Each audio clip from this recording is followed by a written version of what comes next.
Padre, del Hijo y del Espíritu Santo. Amén. Ángel de Dios, que eres mi custodio, ya que el Señor me ha encomendado a ti, ilumíname, guárdame, rígeme y gobiérname. Amén. María, Reina de los Ángeles, ruega por nosotros. En el nombre del Padre, del Hijo y del Espíritu Santo. Amén. Bienvenidos una vez más a nuestro encuentro número 6, estimados hermanos y hermanas, en donde estamos tratando de dilucidar y conocer la presencia de los ángeles en la Biblia. En esta oportunidad estaremos viendo el libro de los jueces, Desde la creación y a lo largo de toda la historia de la salvación, los encontramos, dice el Catecismo de la Iglesia Católica, para hacer referencia a los ángeles, anunciando de lejos o de cerca esa salvación y sirviendo al designio divino de su realización. Esa es la experiencia que vamos a encontrar en los pasajes bíblicos en los cuales se hace referencia al ángel de Yahvé, a la presencia angelical que tienen como misión que ese plan de salvación de Dios se haga realidad, siempre sirviendo al designio de Dios. Interesante, como lo dice el Catecismo de la Iglesia en su numeral 332, repito, anunciando de lejos o de cerca. Hoy vamos a estudiar la historia de Sansón. Los invito para que en el libro de Jueces, en su capítulo 13, del versículo 2 al 24, ustedes puedan leer la historia de Sansón, una verdadera historia que trae mucha enseñanza.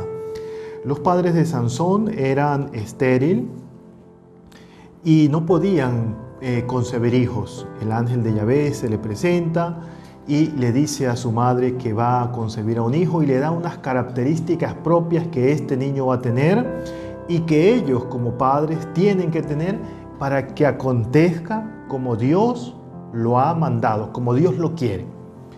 Y esto nos da pie para hablar nosotros.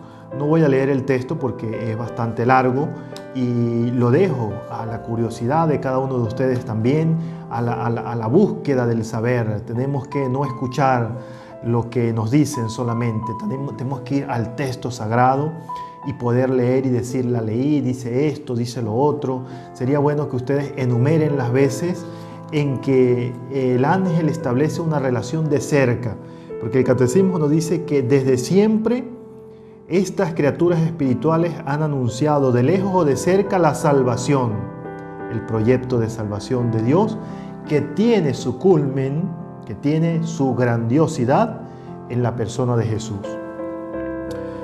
Por una parte, el ángel es una criatura que está en la presencia de Dios, está orientada con todo su ser hacia Dios. Los tres nombres que conocemos, los únicos tres nombres que conocemos en la Sagrada Escritura de los ángeles, terminan con la sílaba El, que significa Dios. Dios está inscrito en sus nombres, en su naturaleza. Su verdadera naturaleza es estar en Él y para Él. Gabriel, Rafael y Miguel son los únicos nombres que aceptamos dentro de nuestra Iglesia Católica para hacer referencia a los ángeles. Por eso celebramos también el día de los arcángeles Miguel, Gabriel y Rafael. Y es interesante ver cómo este anuncio que hacen a Sansón está cargado de un significado profundo, que es una invitación a hacer la voluntad de Dios. Si lo hacen de esta manera, si perseveran, le dice el ángel de Dios, le coloca unas prescripciones, qué es lo que debe comer, qué es lo que debe hacer su mamá, su papá, el niño crecerá y el proyecto que Dios ha establecido con él, un proyecto grande, un gran guerrero sin duda alguna, será y se dará conforme a la voluntad de Dios. Precisamente así se explica también el segundo aspecto que caracteriza a los ángeles. Son mensajeros de Dios, llevan a Dios a los hombres, abren el cielo y así abren la tierra. En muchas oportunidades las personas se acercan en momentos de dificultades a mí para tratar sus problemas, para pedir que interceda Dios en alguna dificultad, en alguna enfermedad, en algún conflicto, en alguna decisión de la vida. Yo siempre les invito a encomendarse al ángel de la guarda.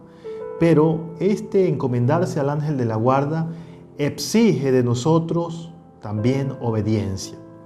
Dios no puede actuar en una vida desobediente. No podemos pedirle a Dios que nos perdone, a Dios que nos reconcilie si no somos capaces de reconciliarnos con nuestros hermanos, si no somos capaces de ejecutar lo que Dios ha planteado para nuestra vida. Padre, necesito que me ayude en mi matrimonio que está por fracasar. Sí, está muy bien. Pero cuando damos testimonios a los demás, no tienes que aguantarte a ese, no tienes que aguantarte a esa, divórciate. O también en la vida diaria, cuando queremos que se nos disculpe, que se nos perdone, pero nosotros no somos capaces de perdonar. Recordemos, estimados hermanos, que esta nuestra consagración o preparación a la consagración no es algo de magia. Yo solamente estoy tratando de compartir con ustedes estos temas bíblicos que nos llevan a reflexionar cómo también nosotros, a la luz de la experiencia de hombres y mujeres como esta, como la familia de Sansón, por ejemplo, que nos narra el libro de los Jueces, nos invita a actuar conforme a la voluntad de Dios para que el proyecto del Señor tiene de nosotros se haga realidad. También en el libro de Jueces, en el capítulo 2, en el capítulo 5, en el capítulo 6, vemos la presencia del ángel de Yahvé. Tal vez, haciendo referencia a eso que ya he hablado en días anteriores, una teofanía, una manifestación de Dios antes de la venida de nuestro Señor Jesucristo, una cristofanía también se llama en teología. Bueno, Padre, ¿y para qué usted nos está diciendo todo esto? Le estoy diciendo porque el primer día de la consagración yo he señalado que esta consagración es un camino, es una alianza que tú y yo, que nosotros establecemos con nuestro ángel de la guarda. Es bueno que nosotros establezcamos una relación de amistad, pero una amistad sincera. Cuando decimos que tenemos, este realmente es mi amigo, es el que conoce mis sentimientos, el que conoce lo que hago, lo que dejo de hacer, le consulto, le pido, ¿sí? Que como con su naturaleza divina, con esa cercanía que tiene de Dios, me ayude a entender cuál es el plan de salvación que Dios tiene para mí. Pero para eso, les recuerdo, debemos dar un paso, debemos ser obedientes. Una de las grandes características que nos enseñan los ángeles buenos, los ángeles de Dios, es a ser obedientes. Los ángeles caídos, los demonios, como lo vimos en los dos anteriores programas hablando de los pecados capitales, es la desobediencia. La desobediencia a Dios. Quieren ser como Dios. Debemos pedirle a Dios que Él, que todo lo puede, ese proyecto de salvación se haga precisamente vida en cada uno de nosotros. Es la invitación, entrar en diálogo con Dios a través de nuestro amigo, el ángel de la guarda. Muchísimas gracias por haberme acompañado este día en esta reflexión de los Jueces. Lean la palabra de Dios, lean la historia de Sansón, la historia en el capítulo 14 del libro a los Jueces. Recen la oración al ángel de la guarda, recen el Santo Rosario, encomiéndense, enseñen a sus hijos, a sus nietos a encomendarse al ángel de la guarda. Participen del sacramento de la Eucaristía, del sacramento de la reconciliación con humildad, sabiendo que Dios está con cada uno de nosotros y que quiere salvarnos y que nos da herramientas, que nos da estos seres espirituales para poder acercarnos a Él. No caigamos en un proselitismo o en falsas ideologías que pretenden alejarnos del proyecto de salvación de Dios. Que Dios le bendiga.